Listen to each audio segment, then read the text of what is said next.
Get up. Move. Now.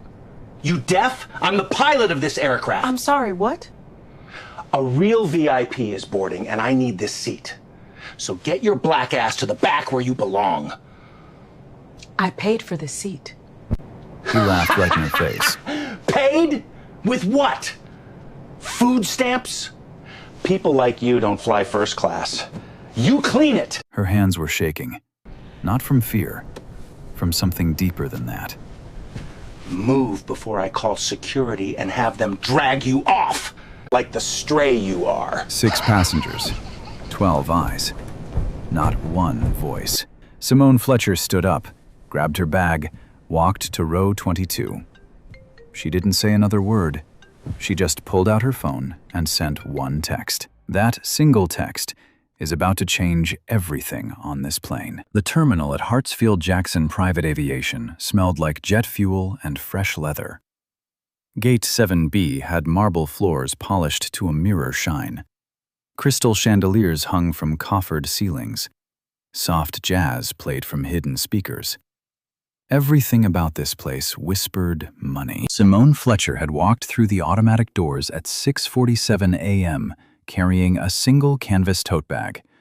No rolling Louis Vuitton. No designer sunglasses perched on her head. She wore an oversized oatmeal cardigan over a plain white tee, dark jeans, and flat-soled boots that barely made a sound on the marble. Her reading glasses sat on the bridge of her nose. Her hair was pulled back in a simple twist. She looked like someone's favorite auntie heading home after a weekend visit. The woman at the check-in counter had glanced up, then glanced back down at her screen. No smile, no greeting, just a flat, "Name?" "Fletcher. Simone." A few keystrokes. The printer spit out a boarding pass. The woman slid it across the counter without making eye contact. "Gates to your left. Boarding in 12 minutes. Simone took the pass, tucked it into her tote, and walked toward the gate. She passed a man in a tailored navy suit who got a full smile and a "Welcome aboard, sir." She noticed. She always noticed. At the end of the jet bridge, the aircraft waited. A Gulfstream G700, $75 million of aerospace engineering wrapped in pearl white paint. Its interior had been custom designed, from the carpet fibers to the stitching on the headrests. Simone knew every inch of it. She knew the thread count on the seat covers. She knew the exact shade of walnut on the trim panels. She knew the tail number by heart. November 715 Echo Foxtrot. Her mother's birthday, November 15th. But nobody here knew that. Captain Derek Greer had 15 years in the air. Former Air Force transport pilot. Square jaw, steel gray temples, the kind of posture that said he'd never slouched a day in his life. He ran his aircraft like a military operation. Every passenger got sized up the moment they stepped through the door. Simone had stepped through the door, and Greer's eyes had tracked her from shoes to hair in under 2 seconds. Canvas tote, worn boots, no watch, no rings, dark skin. He'd already made his decision. Now Simone sat in row 22, middle seat, between a sleeping businessman and the college kid with headphones. She placed her canvas tote beneath the seat in front of her, adjusted her reading glasses, and looked toward the front of the cabin, where the cream leather seats glowed under soft lighting. Those seats. She'd personally selected the upholstery for each one. She pulled out her phone and opened a single contact, typed 3 words. Hit send. Then she folded her hands in her lap and waited. Row 22. Middle seat. Between a businessman drooling on his own shoulder and a college kid bobbing his head to music no one else could hear. Simone Fletcher sat down, buckled her seatbelt, pressed her back against the seat, and for the first time since the guards grabbed her, she let herself breathe. Her right arm throbbed. 4 red marks ran across her forearm where the guard's fingers had dug in. She pulled her cardigan sleeve down to cover them, not because she was ashamed, because she wasn't ready to think about it yet. The bruise was already darkening. She pressed 2 fingers against it and felt the heat rise through her skin. A souvenir, that's what it was. A souvenir from a man who decided her seat assignment mattered less than her skin color. The cabin hummed. Overhead bins clicked shut. The seatbelt sign chimed on. And from the front of the plane came a sound that made her jaw tighten. Laughter. Captain Derek Greer stood at the entrance of the jet bridge, belly pressing against his uniform shirt, hand extended like he was greeting royalty. The man walking toward him looked like he'd stepped out of a magazine ad for Swiss watches. Silver hair swept back, navy suit tailored to the millimeter. Tan, so even it had to come from a bottle. Victor Ashland, 53 years old, real estate. Old money married to new ambition. Mr. Ashland, welcome aboard, sir. Absolute honor. Greer's voice carried through the entire cabin. He wanted everyone to hear it. Right this way. Seat 1A. Best seat on the aircraft. Seat 1A. Simone's seat. The one she'd been dragged out of 4 minutes ago. Ashland settled in like he owned the place, crossed his legs, adjusted his cufflinks. A flight attendant appeared within seconds. Not Tanya, but Linda Marsh, senior cabin crew. Blonde hair pinned tight, smile pinned tighter. Champagne, Mr. Ashland? Dom Perignon, if you have it. Of course, sir. She poured it with both hands like she was serving communion. The same Linda Marsh who had stood 3 feet away while a black woman was hauled out of her seat by 2 guards. The same Linda Marsh who hadn't blinked. Greer leaned against the cockpit doorframe, arms folded over his gut, grinning. He caught Linda's eye and nodded toward the back of the plane, toward Simone. Then he muttered something. Linda covered her mouth. They both laughed. Simone saw it. She saw the nod. She saw the covered mouth. She saw the laughter aimed at her like a weapon. A woman in row 4 turned around, glanced at Simone, then quickly looked away. A man in row 6 stared straight ahead, as if the ceiling had suddenly become fascinating. The businessman in 2C, the one who had watched the guards grab her arm, was now reading a financial magazine. He hadn't turned a single page. Nobody spoke. Nobody would speak. That was the agreement, the silent contract of people who witness something ugly and choose comfort over conscience. Simone watched from row 22. 26 years she'd been building this company. 26 years of boardrooms where she was the only black face. 26 years of handshakes where men squeezed too hard, talked too loud, and looked over her shoulder for someone more important. She was used to it. But being used to it wasn't the same as being okay with it. A small voice broke through. Ma'am? Simone looked up. Tanya stood in the aisle holding a bottle of water. She was young, mid-20s, dark skin, natural hair pulled into a puff. Her name badge was slightly crooked. Her eyes were red. I brought you some water. I'm sorry about what happened. Tanya's voice was barely above a whisper. I tried to say something to him. I told him you had a valid ticket. He said if I opened my mouth again, he'd have me fired. He said... She stopped. What did he say, Tanya? He said he doesn't need 2 of them causing problems on his plane. 2 of them. Simone let that sit for a moment. How long have you been flying? 8 months. And has he done this before? Tanya looked at the floor, then back at Simone. Twice that I've seen. Both times it was... She paused. Both times it was someone who looked like us. Simone nodded slowly. She unscrewed the water bottle, took a long sip. Then she reached into her tote and pulled out a small leather notebook, black cover, no label. Thank you, Tanya, for the water, and for trying. Tanya nodded quickly and walked back toward the galley. Her hands were shaking. Simone opened the notebook to a blank page. At the top, she wrote a date. Below it, she wrote a name. Captain Derek Greer. Below that, she started writing. Details, times, exact quotes, the guard's grip on her arm, the bruise forming on her skin, Linda's laughter, the champagne poured for someone else in her seat, Greer's nod toward the back. 2 of them. She wrote it all down. Every word, every look, every second of silence from the passengers who watched a black woman get dragged to the back of a plane and chose their magazines over their morals. From the front cabin, Greer's voice boomed again. He was telling Ashland about the aircraft's features. "Top of the line, sir. Only the best for our clients." He patted the armrest of seat 1A, Simone's armrest. Simone didn't look up. She kept writing. The notebook was small, but what was inside it was about to become very, very big. 45 minutes into the flight, Captain Derek Greer did something he almost never did.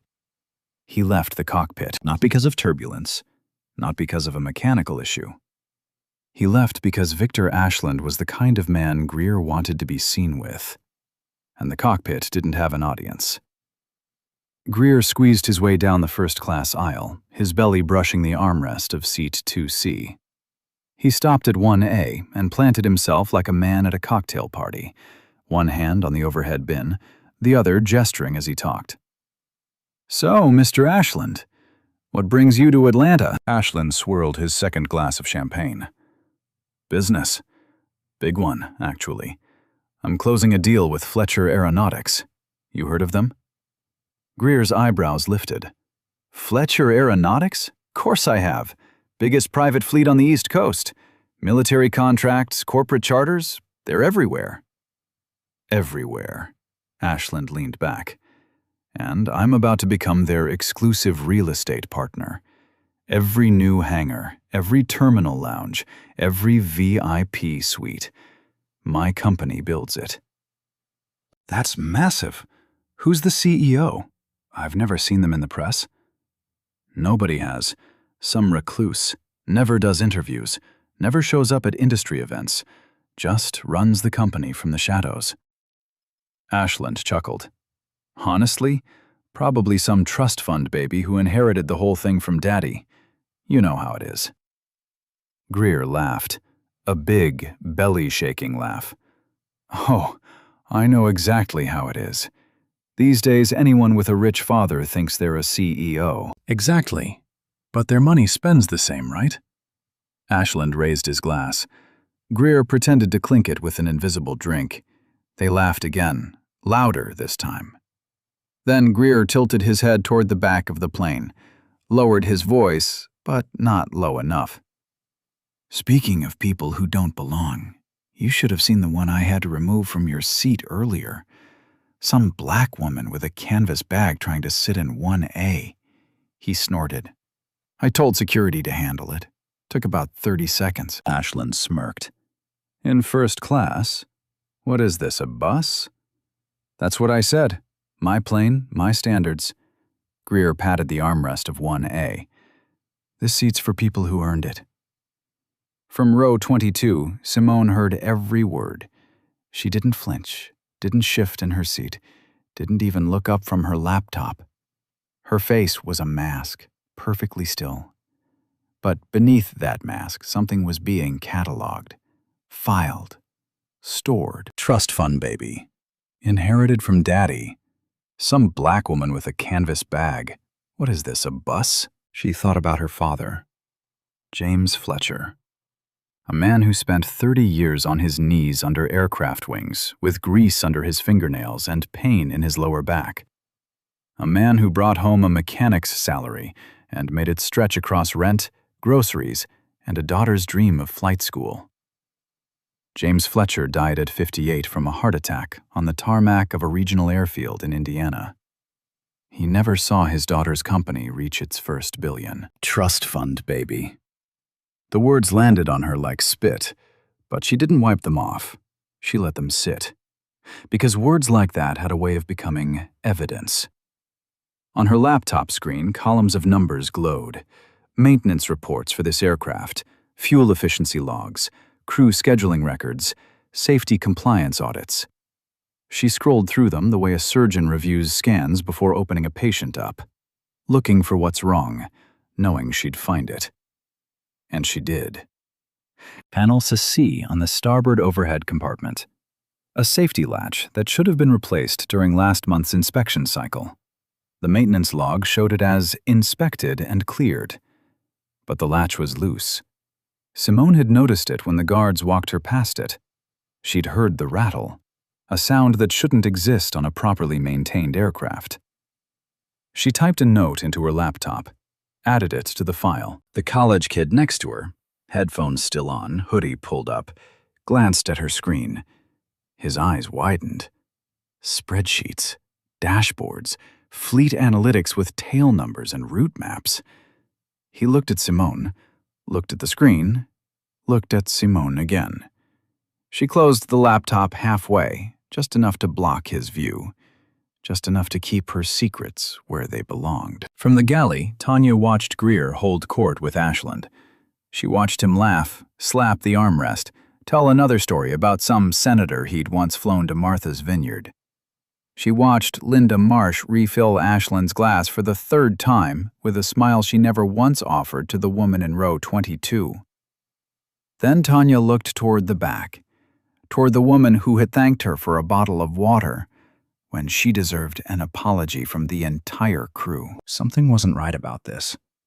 Tanya could feel it, the way you feel a storm before the sky changes color. Something about the way that woman sat, the way she observed, the way she wrote things down. Not angry, not defeated, something else entirely. Patient. That's what she was. Patient, like someone who already knows how the story ends. Greer was still talking. He'd moved on to his military career now. Transport flights, VIP missions. He told the story the way he told everything. Loud, self-important, the hero of every sentence. I've flown generals, Mr. Ashland, senators, CEOs of Fortune 500 companies. I know quality when I see it. He smoothed his epaulets. And I make sure my aircraft reflects that. His aircraft. He said it without irony, without hesitation, like the words belonged to him. From row 22, Simone's pen moved one more time across the leather notebook.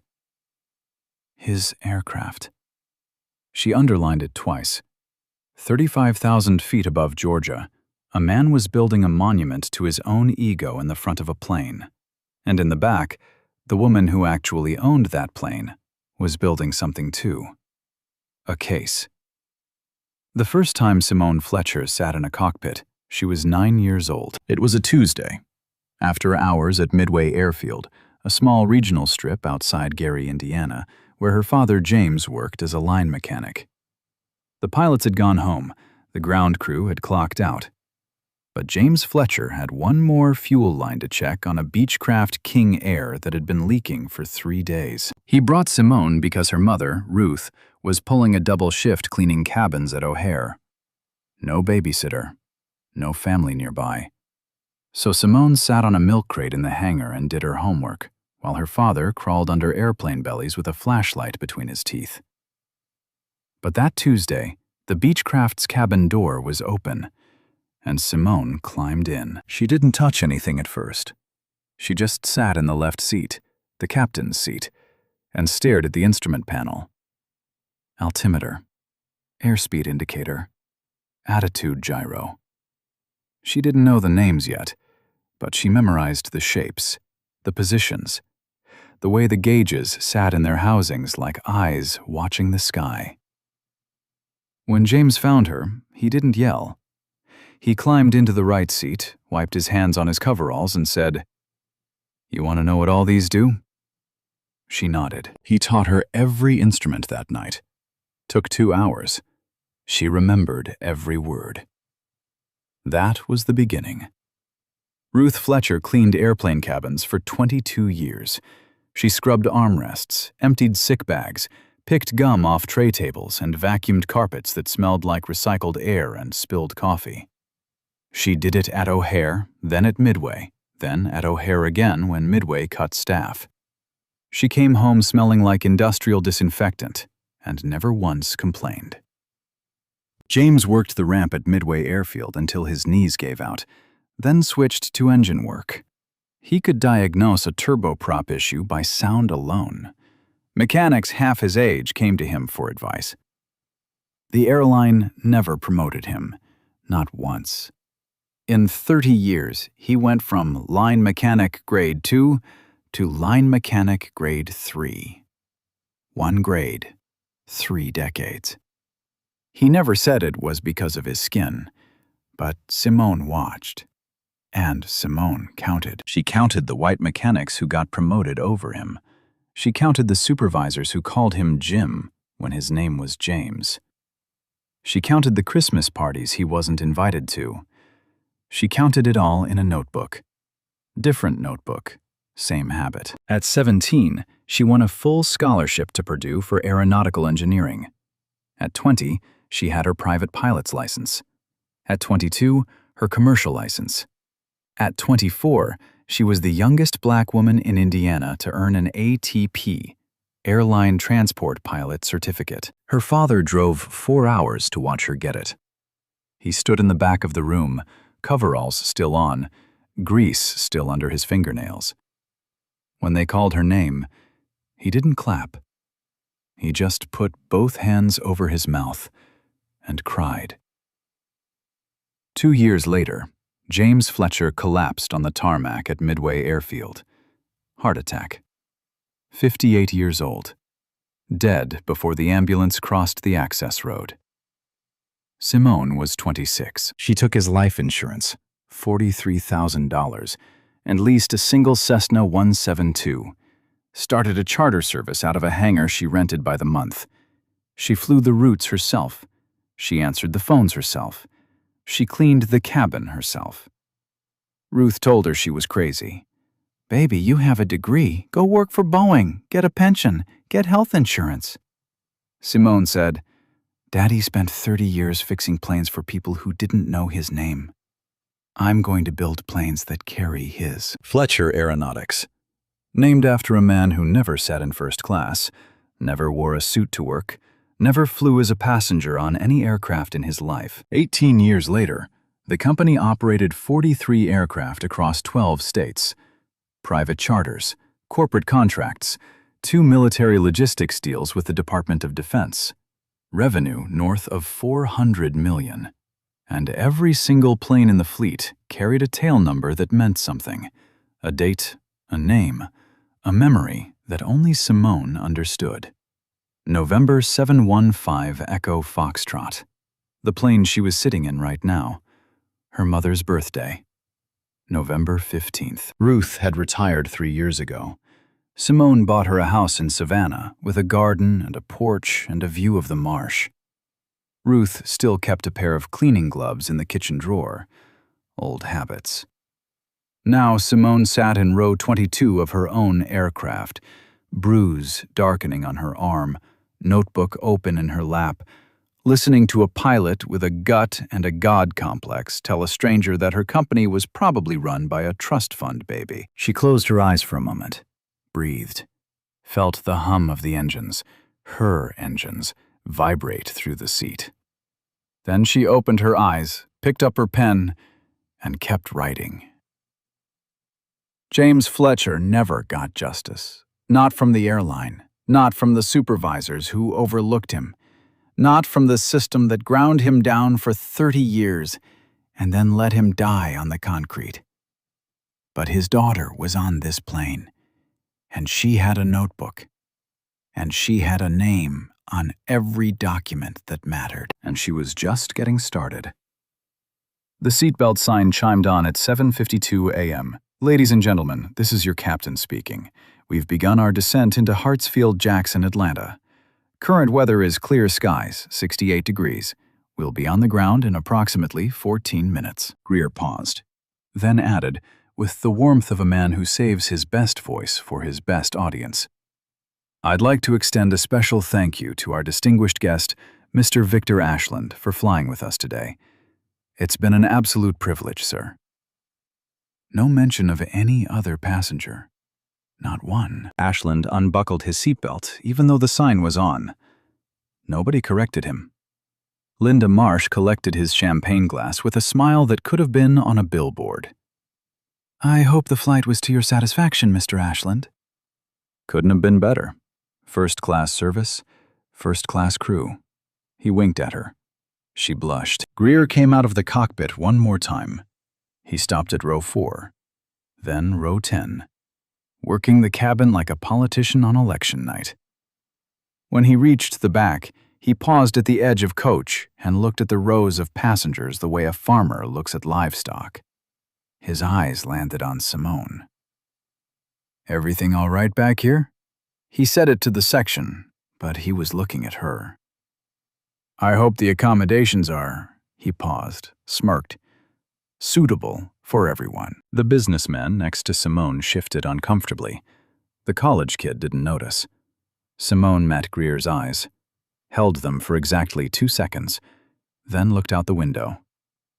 Greer chuckled to himself and walked back to first class. As he passed Linda in the galley, he muttered, "At least she stayed quiet. Last thing I need is one of them making a scene on landing." One of them. Again. Linda nodded, said nothing. Complicity by silence. In row 22, Simone closed her laptop, slid it into her tote bag, folded the leather notebook shut, and tucked it beside the laptop.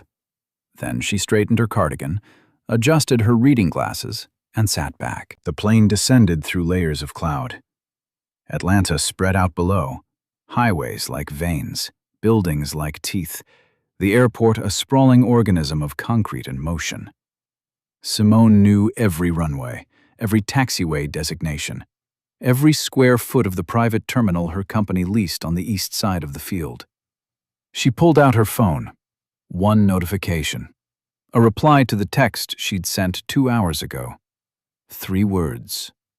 "We're ready, ma'am." She read it, put the phone away, and for the first time since boarding, something close to a smile crossed her face. Not warm, not triumphant, just ready. On the tarmac below, preparations were already underway. A black Suburban with tinted windows pulled into the private arrival zone. The Fletcher Aeronautics logo, an eagle in mid-climb over a stylized F, gleamed on the driver's door. Behind it, a second vehicle, a silver sedan. 3 people stepped out of the Suburban and lined up at the base of the jet stairs. They stood shoulder to shoulder, hands clasped in front, posture straight. They looked like they were waiting for a head of state. Nolan West, Vice President of Operations, 46, former logistics commander, U.S. Navy. Built like a man who still did push-ups at 5 a.m. He carried a leather portfolio in his left hand and a tablet in his right. His jaw was set. He'd read the text, too. Patricia Hayes, Chief Legal Counsel, 51. Harvard Law, 20 years in aviation regulatory compliance before Simone hired her away from a firm that was billing her out at $900 an hour. She wore a charcoal suit and an expression that could freeze a deposition. Garrett Cole, Head of Flight Standards and Safety, 39, former FAA inspector. The kind of man who read maintenance logs the way other people read novels, cover to cover, every footnote, every amendment. He was already holding a clipboard. All 3 had received the same text. All 3 understood what it meant. The boss had found something. And when Simone Fletcher found something, people lost jobs. The aircraft touched down at 8:06 a.m., smooth landing, Greer's one genuine skill. The plane taxied toward the private terminal. Through the window, Simone could see her team standing at the base of the stairs. She recognized Nolan's posture before she could make out his face. She recognized the Suburban. She recognized the logo she'd designed herself 14 years ago on a napkin in a diner outside Indianapolis. Home. Or the closest thing to it. The aircraft stopped. The engines wound down. The forward door opened, and a set of stairs unfolded onto the tarmac. Greer appeared first. He adjusted his cap, smoothed his shirt over his belly, and positioned himself at the top of the stairs like a sentinel. Then he turned and gestured to Ashland. "After you, Mr. Ashland. Your welcoming committee awaits."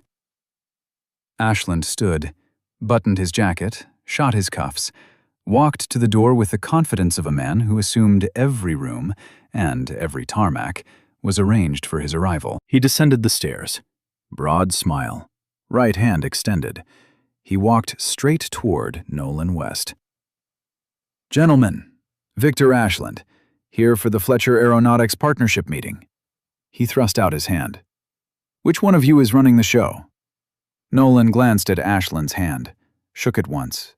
Brief, professional, cold. Then he looked past Ashland's shoulder toward the aircraft door. "We're aware of your appointment, Mr. Ashland. Someone from our partnerships team will be in touch to reschedule." "Reschedule? I flew here specifically for this meeting.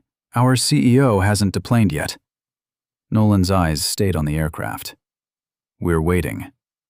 Ashland turned around, looked at the plane, looked back at Nolan. "Your CEO is on this flight?" Patricia stepped forward, checked her watch. "She should be right behind you." "She." Ashland blinked. Behind him, the other passengers filed down the stairs. The businessman with the magazine, the college kid with the headphones, a woman in a linen blazer, a couple holding hands. Then the doorway was empty for a moment, just sunlight and the hum of the auxiliary power unit. And then she appeared. Oatmeal cardigan, canvas tote bag, reading glasses, hair pulled back in a simple twist. Simone Fletcher stood at the top of the stairs and looked down at the tarmac, at her team, at the Suburban, at the logo on the door, at the two men, one in a suit, one in a uniform, who had spent the last 2 hours laughing about people like her. Victor Ashland stared up at her. Every ounce of color drained from his face like water from a cracked glass. Captain Derek Greer stood 2 feet to her left, mouth open, hand still frozen in a half gesture from escorting Ashland down. His brain was doing the math. The woman, the seat, the guards, the canvas bag, the words he'd said. All of them, every single one. Simone adjusted her glasses, shifted her tote to her left shoulder, and walked down the stairs, one step at a time. Nolan West straightened his tie. Patricia Hayes squared her shoulders. Garrett Cole tucked his clipboard under his arm. All three stepped forward as Simone's feet touched the tarmac. "Ms. Fletcher, welcome back." Nolan said it the way soldiers greet a commanding officer, respect baked into every syllable. He handed her the tablet. "Your briefing for this morning. Board meeting at 10. Hangar 6 inspection at noon. Legal review at 2. "Thank you, Nolan." Simone took the tablet, scanned it for 3 seconds, and handed it back. "Push the board meeting to 11.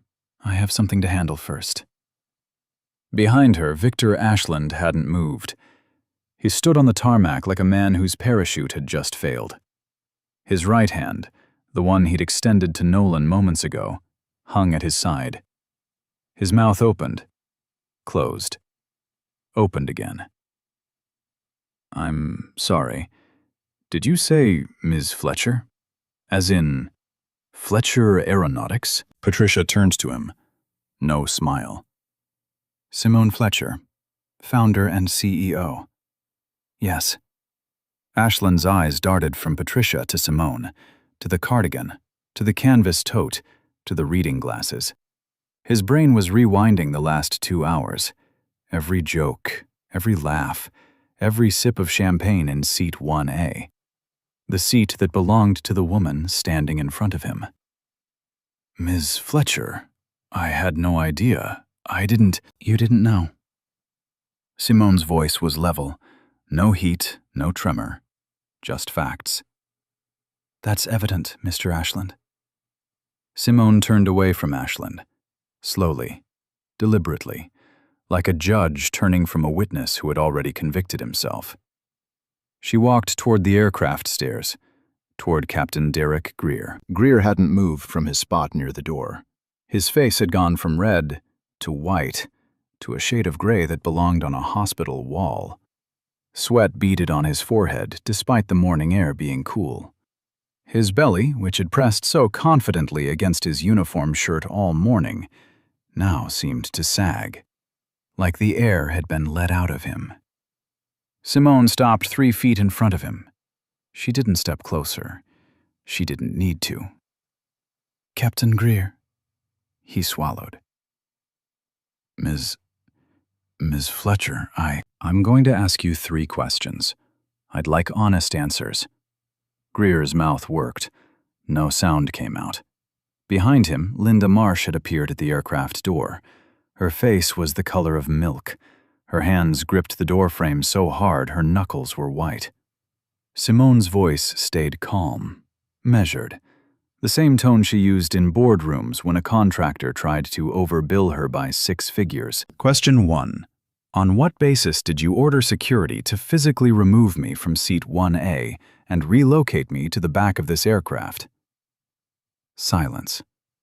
Greer's eyes moved to Nolan, to Patricia, to Garrett, looking for help, finding none.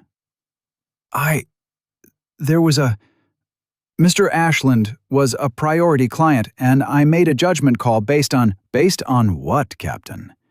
My boarding pass was valid. My ticket was paid. What specific factor led you to decide I didn't belong in first class? Greer's jaw clenched. He had no answer that wouldn't destroy him, and they both knew it. Question 2. Are you aware of Section 12.4 of Fletcher Aeronautics Anti-Discrimination and Passenger Rights Policy? Greer blinked. Yes, I've reviewed the employee handbook. Section 12.4 states that no crew member shall relocate, deny service to, or alter the seating assignment of any passenger based on race, ethnicity, gender, religion, or socioeconomic appearance. Violation is grounds for immediate suspension and referral to the FAA. Did you know that when you told your guards to drag me to the back of the plane? Greer's silence was its own confession. Question 3. Simone paused, let the morning air carry the weight of it. How many times have you done this before? Greer's eyes dropped to the tarmac. His shoulders caved. The epaulets he'd been smoothing all morning suddenly looked like they weighed 50 pounds each. He didn't answer. Tanya stepped out of the aircraft behind Linda. She'd been standing just inside the door, listening. Now she walked forward. Her voice was shaking, but her words were steady. I can answer that, Miss Fletcher. Every head on the tarmac turned. In the 8 months I've been on Captain Greer's crew, I've seen him do this twice before. Both times to black passengers. Both times he used security to remove them. Both times he gave their seats to white passengers he called VIPs. She swallowed hard. Both times I reported it. Both times nothing happened. Patricia Hayes was already writing. Garrett Cole had his clipboard out. Simone looked at Tanya. Really looked at her. Then she nodded. Thank you, Tanya. That took courage. She turned back to Greer. The pilot stood there, gut hanging, sweat dripping, epaulets crooked, looking like a man watching his career bleed out on a tarmac. Captain Greer, you are suspended from all flight operations effective immediately. Your credentials will be held pending a full investigation. Garrett, she turned to Cole. I want his passenger manifests and complaint records for the last 12 months. Every flight, every reassignment, every incident report filed, and every one that should have been filed but wasn't. On my desk by 8 a.m. tomorrow. Yes, ma'am. Simone looked at Linda Marsh. Ms. Marsh, you were present for everything that happened this morning. You watched. You said nothing. You laughed. She paused. Your conduct will be reviewed as part of the same investigation. Linda's lips trembled. She nodded once. Simone adjusted her reading glasses, picked up her tote bag, and walked toward the Suburban without looking back. Behind her, Derek Greer stood alone on the tarmac. No passengers to impress, no cabin to command, no aircraft to call his. Just a man in a wrinkled uniform, watching the woman he'd humiliated walk away with everything he'd ever wanted. Power, respect, and the plane he'd been pretending was his. The crew shuttle idled on the far side of the tarmac. A white van with tinted windows and the Fletcher Aeronautics logo on the side. It was used for transporting flight crews between terminals. Today, it was a hearse for a career. Derek Greer walked toward it alone. No one walked with him. No one offered to carry his flight bag. The ground crew watched him cross the asphalt, the same ground crew who had snapped to attention when he taxied in 40 minutes ago. Now they looked through him like glass. He climbed into the shuttle, sat in the back row, put his flight bag on the seat beside him. The driver, a young man in a Fletcher polo, glanced in the rearview mirror but said nothing. He'd heard. Everyone had heard. News travels fast on a tarmac. Bad news travels faster. The van pulled away. Greer watched the Gulfstream G700 through the rear window. His plane. Except it was never his plane. It had always been hers. Every bolt, every stitch, every instrument he'd ever touched, every announcement he'd made from that cockpit. My aircraft had been a lie he didn't know he was telling. That thought would follow him for a long time. Inside the terminal, Linda Marsh sat in a plastic chair outside the crew lounge. Her hands were clasped in her lap. Her phone was face down on the table. She hadn't called anyone, hadn't texted anyone. She was thinking about the exact moment she could have spoken up and didn't. The moment Greer told the guards to grab the woman's arm. Linda had been standing 4 feet away. She'd seen the red marks form on the woman's skin. Then she'd walked to first class and poured champagne. Administrative review. That's what Patricia Hayes had called it. It sounded clinical, professional. But Linda knew what it meant. Her name was now attached to an incident file, and in aviation, incident files don't disappear. They follow you. They show up in background checks and reference calls and whispered conversations between hiring managers who always remember the name, but never remember the context. 11 years of perfect service records. One morning of silence. And now she sat in a plastic chair, waiting for someone to tell her what her future looked like. Meanwhile, on the other side of the terminal, Victor Ashland was trying to salvage the most important deal of his career. He caught up with Simone just before she reached the Suburban. His stride was half jog, half power walk, the kind of movement a man makes when dignity and desperation are fighting for control. Ms. Fletcher, please, just 5 minutes. Simone stopped, turned. Her expression was the same one she'd worn in row 22. Calm, patient, unreadable. Mr. Ashland, I understand this morning was irregular, and I want you to know I had absolutely nothing to do with what happened on that plane. I didn't ask anyone to move anyone. I simply boarded and sat where I was directed. Where you were directed, Simone repeated it slowly. Into my seat. I didn't know it was your seat. You didn't need to know it was mine. You needed to know it was someone's. A woman was physically removed from her assigned seat so you could drink champagne in it. And you didn't ask a single question. You just sat down. Ashland's mouth opened, closed. And then, Simone continued, you spent 2 hours in that seat telling the pilot, my pilot, on my aircraft, that the CEO of my company was probably a trust fund baby who inherited everything from daddy. The color left Ashland's face in stages, pink to white to a grayish nothing. My father was an aircraft mechanic, Mr. Ashland. He died on a tarmac. He never sat in first class. He never flew as a passenger on any plane in his entire life. And he built the foundation of everything you just laughed about at 35,000 feet while drinking my champagne. Ashland took a step backward. Not because Simone had raised her voice. She hadn't. That was the thing. She didn't need to. The partnership deal is off the table, Mr. Ashland. Permanently. My legal team will send formal notice by end of business today. Ms. Fletcher, this contract is worth $40 million, and my integrity is worth more. Patricia will arrange your transportation. We're done. She turned and walked to the Suburban. Nolan opened the door. She got in. The door closed. The engine started, and the vehicle pulled away. Ashland stood on the tarmac. $40 million deal. Gone in 90 seconds. Because he'd laughed at the wrong joke in the wrong seat on the wrong plane.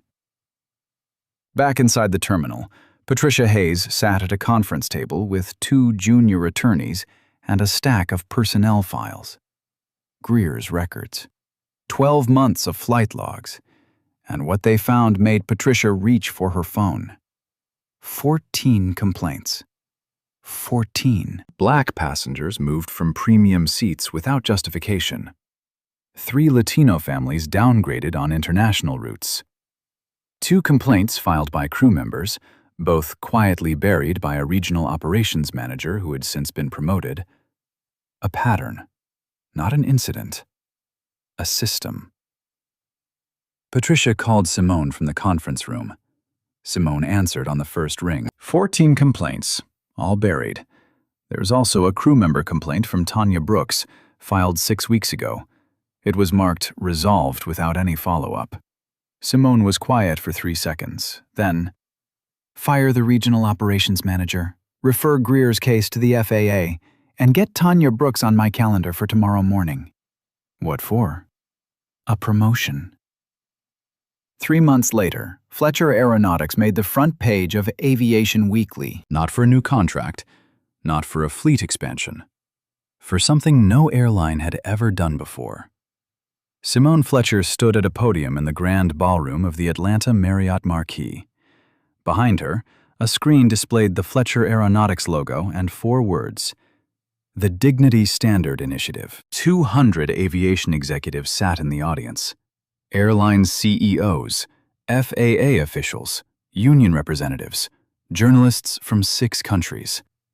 And in the 3rd row, wearing a new blazer and a name badge that read, Director of Cabin Experience, sat Tanya Brooks. 8 months ago, Tanya was a junior flight attendant who couldn't report a racist captain without being threatened. Now she led a team of 42 trainers implementing the most comprehensive anti-bias program in commercial aviation history. Simone had built it from the ground up. 6 weeks interviewing every crew member in her fleet. 1 question. Have you ever witnessed a passenger treated differently because of how they looked? The answers filled 3 binders. The Dignity Standard wasn't a pamphlet or a 30-minute online quiz. It was a complete restructuring. Mandatory bias recognition training, anonymous reporting hotlines, quarterly audits of seating reassignments, and a zero-tolerance policy that meant what it said. Simone didn't mention Derek Greer by name. She didn't need to. 3 months ago, she said, a woman boarded one of my aircraft with a valid first-class ticket. She was removed from her seat by security, verbally degraded, and relocated to the back of the plane.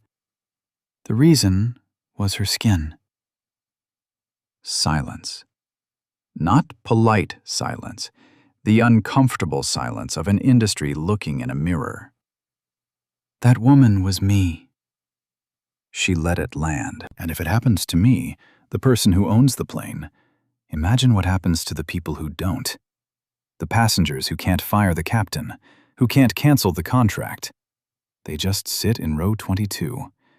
And they carry it with them to the next flight, to the next hotel lobby, to the next job interview where someone looks at them and decides in 2 seconds where they belong. In the audience, a woman in the 5th row wiped her eyes. Tanya Brooks sat perfectly still. Her hands were steady now. They hadn't shaken in weeks.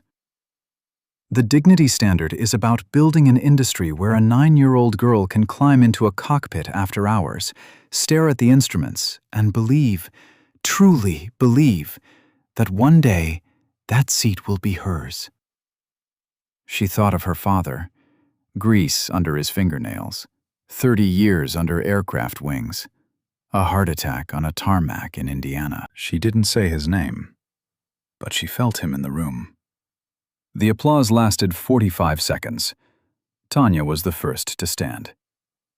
3 weeks later, the FAA revoked Derek Greer's pilot license. 23 documented incidents spanning 4 years. He filed no appeal. He never flew again. Linda Marsh resigned before her review was completed. She sent a handwritten letter to Simone's office. Simone read it, filed it, never responded. Some apologies arrived too late to require an answer. Victor Ashland's company lost 3 aviation contracts in the weeks that followed. He sold his firm 18 months later at a significant loss. And Simone? On a Tuesday morning in November, she boarded a Fletcher Aeronautics aircraft at Hartsfield-Jackson. Same terminal, same gate. Oatmeal cardigan, canvas tote, reading glasses. A new captain stood at the cockpit door. Young, sharp uniform. He greeted every passenger by name as they boarded. Every single one. When Simone stepped through the door, he smiled. "Good morning, ma'am. Welcome aboard." She walked to seat 1A, sat down, placed her tote beneath the seat, and for a moment, she let herself close her eyes and feel the hum of the engines. Her engines. Her plane. Her father's legacy in every bolt. What would you have done if you were in Simone's seat? Stayed quiet or spoken up right there? Drop it in the comments. If this story hit different, share it with someone who needs to hear it. And subscribe, because these stories, they're just getting started. Greer lost his license, Ashland lost his $40 million deal, and Simone got back to seat 1A, where she always belonged. But here was stay with me. Simone didn't explode on that plane. She didn't need to. She sat in row 22, opened a leather notebook, and wrote down every word, every look, every second of silence. Then she turned one morning into a whole industry standard, the dignity standard. That's protect every passenger who doesn't own the plane. That's what power actually look like.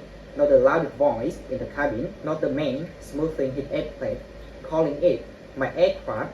Power is the woman in the back row, quietly building a key that changed everything. Her father died on the tarmac at 58, never got promoted, never sat in first class. But his daughter named every plane after someone she loved and made sure no one else would be dragged out of the seat they earned. So think about this. If dignity only belonged to people who can fire the captain, is there dignity at all? And when 6 passengers watched and said nothing, were they innocent or were they part of the problem? What would you have done in Simone's seat? Drop it in the comment.